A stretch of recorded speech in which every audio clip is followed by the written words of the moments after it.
Spinoza, Zen and the Art of Motorcycle Maintenance, Craig, Heidegger. People who do that kind of podcast, in general, do not know anything about objectivism, or not much. It'll be very superficial, and it will be, I expect, hostile to Ayn Rand. Like, I'd be very surprised if an objectivist made this episode with like a neutral to Heidegger title. In fact, we can see the preview. This is totally like semi-friendly to Heidegger. It's not like hostile to Heidegger. So no objectivist would write this. So I don't normally have much interest in non-objectivists getting Rand wrong. Wait, oh, they're actually literally flaming her right here in the description. They're calling her a parrot and saying she just ignores other arguments. Then they call her a Nietzschean. That's intended to attack her. That's a flame. Trying to associate her with Nietzsche is a smear. That's a standard one they're doing on purpose. Oh, see, they're only doing it. They don't even want to do Ayn Rand. They're just doing it because of listener requests. Rand is popular and has fans, so people ask for information about her. But they hate Rand and don't actually want to think about her, which explains the quality of the thinking they do about her. They're not actually open-minded about this. Like, they went in hostile and biased, and then they flamed her in the description. See, they call it frustrated kvetching. Like, they do not like it. They're not interested. They're not trying to understand what her point was. They're just hating on it. It's not going to make objectivism fans happy, I can tell you. Right, so they're flaming Ayn Rand. They're not open to debate. They chose completely the wrong essay, by the way, for what they're doing and not being very familiar with objectivism. That was a terrible choice of essay. That's partially hard to blame them for, but they could have chosen For the New Intellectual to look at, which is supposed to be an introductory book. Or they could have found out from a knowledgeable objectivist what they should read. However, it's possible that objectivists would have recommended that chapter to them. Like, I wouldn't, but other objectivists might have. Also, for doing detailed textual analysis, a podcast is a terrible format. They should have written it down if they were actually serious about doing criticism. They have this written thing here, but it doesn't quote Rand. They're not responding to quotes here. And then responding to quotes verbally in the podcast is going to be very hard to do well. He rolled his eyes at the fountainhead. That's a really bad sign about a person. Like, it means they have a bad sense of life, a bad attitude to life. Peikoff's podcast is okay. It has some errors, and he's just not nearly as good as Rand. But he's going through all this stuff, but he's not asking questions. He's not getting critical feedback about his misconceptions about objectivism from objectivists. The paywall doesn't really matter. I would pay $2 if I wanted to listen to it. It's just that I don't want to listen to people who are hostile to Rand and are not open to discussion. There's no way to change their mind. There's no way to correct them on their errors. Like, what I would do if someone was actually interested in discussion is go through the podcast until the first significant error that they make, and then tell them the error, and then see what they do about it, see if they're willing to change their mind, whatever. But these people are not going to do that. You can also see that they don't have a forum. They don't have their own forum, and they don't recommend some other forum. Unless there's one on Facebook, but those, I don't even count those. They don't even have a subreddit they use as like a terrible forum. This so-called blog seems to primarily just be linking to other stuff rather than actual like articles. Just like all of this stuff is their audio content. They don't actually write. Anyway, there are plenty of people who know little about objectivism and hate it, and there's no particular reason to be interested in them. I think podcasts like that are very typical things that are making the world worse by pretending that there's intellectual activity going on, and they're giving people a fake outlet to be smart and clever and whatever, but they're not actually critical thinkers. They're not open to ideas in a very unbounded way. Like, there are severe limits on what they'll think about or what they'll consider. And they're actually helping spread certain mainstream ideas and promote the status quo in various ways, but they're pretending not to. And so you get a lot of people who want to learn things and whatever, and they find stuff like that, and it discourages them from the right paths and the right ideas, and tries to keep them in the walled garden of certain normal ideas. And they give intellectuals a bad name or bad reputation to some extent by not being better than they are. Like, they're kind of saying this is what an intellectual is, and then they're not very good, they're not very open to criticism. And people see that, and a lot of people think, you know, being an intellectual doesn't work, intellectuals are dumb. And they sort of give up on the concept of an intellectual just because they've seen so many bad intellectuals. No, the people with professional backgrounds are, in general, less honest about Rand and less willing to approach her. The schools indoctrinate people to be hostile to objectivism and to never be willing to consider it. It's amateurs where you can get a more fair treatment. Like, their professional training makes them worse thinkers. They were indoctrinated with stuff like Kant and respect for Heidegger. Yet people think that they're like an intellectual because they listen to Sam Harris and watch TED Talks. And Pell is just like a less popular version of that, but it's in the same genre. There's very few like actual serious philosophers in the world, but it's a crowded field in terms of people pretending to be that. So it makes it hard to find the good ones. And a lot of people like look for a while because they want to find good philosophy, but they give up. I think that I formatted this post before. Maybe it was for FI. Whatever. I'm just gonna get the original. I was checking whether this was like real praise, and it's not. She did a lot more than stress that, she made arguments. Her innovation was not to emphasize something, it was to actually argue things. Arguing and emphasizing are different. She didn't just say, oh, this area needs more attention, look at this, guys, and like point at it. That would be stressing. She didn't do the equivalent of italics. She argued the case. And then this point, defending them in terms of efficiency only concede much of the opponent's case. Okay, first of all, she wouldn't say the whole of, that's ridiculous. But anyways, so here, this is an actual argument that she did make, and it's true. But this is not a major innovation, this is like a minor point within the area. So yeah, everything Didi says is not very friendly. There was no good part where he is actually nice to her. Yeah, like this stuff, this is philosophy. You know, she's saying here, the issue is that moral philosophy matters and we shouldn't just ignore it. She's doing philosophy work in the way that Didi has normally used the word philosophy.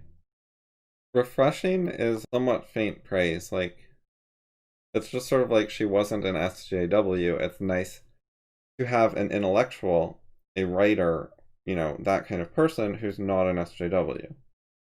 I mean, that's true, and that's good, but it's not like major praise. It has nothing to do with her accomplishments and merits, or not much to do with them. Like, it's such a little thing in the context of what she is. Right, inspiring. Inspiring is also a very secondary thing. It would have dramatic practical implications. That part's true. Not in, like, most of life, I guess, but sometimes it would. You know, you could definitely have dramatic situations. The shit Didi says about Rand is worse than that podcast thing I was looking at earlier. Like, he's being more hostile than those people were. There are plenty of Rand detractors who don't say anything as nasty as what Didi said. Even if you ignore the introductory framing of his hostility to Rand, they're still all kind of screwed up just on their own, in their own right. Right, Didi will not debate, and he will not publicly write an anti-Rand article. I talked about in a previous stream that just because it's a private reply, he's writing for the public. Like, he's writing that the same as he would if it was a public thing. It's not like he's being casual and careless because it was private. Like, I don't think it being private is an excuse. That's all. He was writing in like serious mode. The way he wrote it is very similar to how he would write an FI post if he still wrote discussion emails. Like, it's not as polished as a book, but his emails were things that he could take responsibility for. So I didn't think this was okay as far as it goes. I commented on that in my essay already. And yeah, he's contradicting himself some. Yeah, this is fair. I didn't go into like how fucking flamey some of his flames were. There's a serious contrast between how he's like pretending to be writing this dispassionate analysis with no bias and being even-handed and whatever, and then on the other hand, some of the flames he chooses are really fucking strong. Like Rand attracts a lot of hateful comments, but Didi's they actually stand out in the field of Rand hateful comments as being particularly nasty compared to a lot of the typical stuff. Especially the stuff that's pretending to be at all even-handed. Because there are people who are just like, well, she's an idiot. And, they won't really talk about it more. But if the people who actually pretend to have an informed opinion and to write something at all serious, it's rarely as nasty as DD's. In terms of just the strength of how strong the insults are. But he has readily available access to this information. He just doesn't want to talk to those people. He wants to hate Rand and them for similar reasons with similar quality of reasoning. People like me and Justin could be asked directly or through an intermediary. So he did do a lot of the work to understand objectivism, and he used to understand objectivism better. Like, he's forgotten stuff or suppressed the knowledge or something. But, like, he's changed his opinion of objectivism. It's not just like he's a newbie who's ignorant. He liked Rand more. And part of why he comes off as somewhat convincing is that he actually knows a fair amount about objectivism. I talked about that before. Yeah, I noticed this too. Like, it wasn't vaguely, she specifically said one. I mean, she doesn't give the full detail of how to analyze that, but it's not vague either. Yes, the primary issue here is to save yourself, to help yourself, to protect yourself from the irrational culture. It's what should you do in an irrational society. Not to fix the culture, that's not the primary goal, although it will help with that. The primary goal is to live your own life and not be corrupted. And to do that, you need to disagree with things you disagree with, not be tyrannized over, and be this helpless, powerless, cowering ball. You can do that if you're in a violent society where you actually don't have a choice. But if it's just an irrational society like the US today, where there's a lot of irrational ideas, but you have, a reasonable amount of freedom to speak your mind without being punched or shot, then you will be better off if you say what you think, and not just in your head to yourself, but out loud. It will help you live life your way and see things the way you want to, instead of having more standard ideas and perspectives creep into your head bit by bit until you're really corrupted. The issue of being a childhood, is awkward because it's not an emergency situation like a lifeboat or a gun pointed at you, but it is sort of a special exception, and it is temporary. But it lasts for years and years. It sucks that children are in this temporary situation for many years consecutively. And there's something bad going on there. And the ethics of emergency chapter, I think, doesn't really address that. Although I have not read it recently. Yeah, sometimes if you reveal your real values, someone might like them. You might make a friend. You might get interaction around your real values instead of your fake one. You can find out if that can exist, or if there's any options there. It might not be as bad as you think, and if it is as bad as you think, it's good to find that out instead of it just being your speculation. You can be more confident if you've tried it a bunch of times and seen for yourself how rare it is that people agree with your values. Also, even if something bad happens, you can feel better about yourself and less guilty for shutting up in the future after you had that bad experience.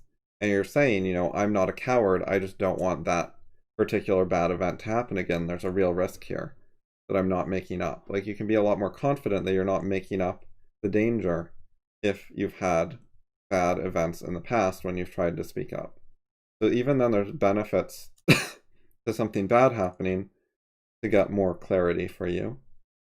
And it can help clarify what kind of thing you're afraid of, because some people don't speak up because they're worried that a girl won't like them. And they just want to pander to all the women so they can have sex. And that's a completely different fear than, say, being scared that you'll get punched if you wear a MAGA hat. And you should know clearly for yourself, like, what it is you're scared of. And don't, like, mix those together and fool yourself. And so if it actually happens that you lose a potential lay because you expressed a value that she didn't like, and then you don't want to do that again, you should at least know who you are, what's going on, instead of pretending that it's a different type of concern. Like, give authorization or consent. If someone points a gun at you, you're not giving them authorization or consent. They're fucking taking it by violence. It's a different thing. It's not given. Right, don't give people a green light to tear down your values, including implicitly. There are situations where if you don't say anything, you're giving a green light by implication. But the situations where you shouldn't speak up, like with a gun, are not those cases. Fraud's not a great word, by the way, because it can be mixed up with, like, forcer fraud, like actually violating people's rights. And he's not accusing her of violating people's rights. He's accusing her more of being dishonest. And people do say being a fraud, like it has more than one meaning. But the double meaning of the word is like a little bit confusing here. Because specifically DD doesn't use the word fraud, and then it has a meaning where DD's not saying that, and it wouldn't be fair. But it also has a meaning that basically he's implying. I don't think Justin ever specifically said what meaning he meant. Like, you can figure it out if you understand what's being said. But if you're a bit confused, then it could be more confusing. Hey, you picked the same point to, like, not really comment as I did. Like, that line, it was just like, does it even require explaining? She just got lucky by picking Mises to parrot, and Mises did the good thinking. Because if you were just picking, like, schools of economics, you could, like, divide it into, like, I don't know, 10 choices and then get lucky. And that would actually be, like, a realistic way to get lucky. Yes, she sets herself apart from Mises, Hayek, or whatever by saying some other things that do not appeal to all the Austrians, so she can't just be copying what Austrians know. That refutes the theory that she got lucky in that particular way. Like, he mentioned stuff that could be taken to refer to second-handedness, he just never said the term. He was very non-specific. Dee certainly knows about second-handedness. Some people maybe don't, although the people from the podcast earlier apparently read Fountainhead instead of Atlas Shrugged, so that they'd have some familiarity with Rand. Or, like, the one guy did, at least. Oh man, Dee has you going on this big, confusing tangent with his bullshit. People are not good at resisting Dee's rhetorical tricks. He is a good polemicist, to use his words. I think Rip is a bit extreme to say, just because Dee can trip you up sometimes. And it's not like you're even agreeing with him, it's just like, you know, a milder version of tripped up than actually thinking he was right. I think it's unwise to exaggerate and claim it's the whole of their case. If you deny one thing, then literally you're not conceding the whole of their case, you're only conceding part of their case. Everything else would be part but not all of their case. The efficiency thing was a part of their case if it was relevant at all. So the whole thing is just, it's straight up an exaggeration and it's not worth defending. Rand would never say that. You don't need to defend it, Rand wouldn't have said it. It's just Dee's straw man. Anyway, so Rand's actual position is clear. Dee was just picking on a particular wording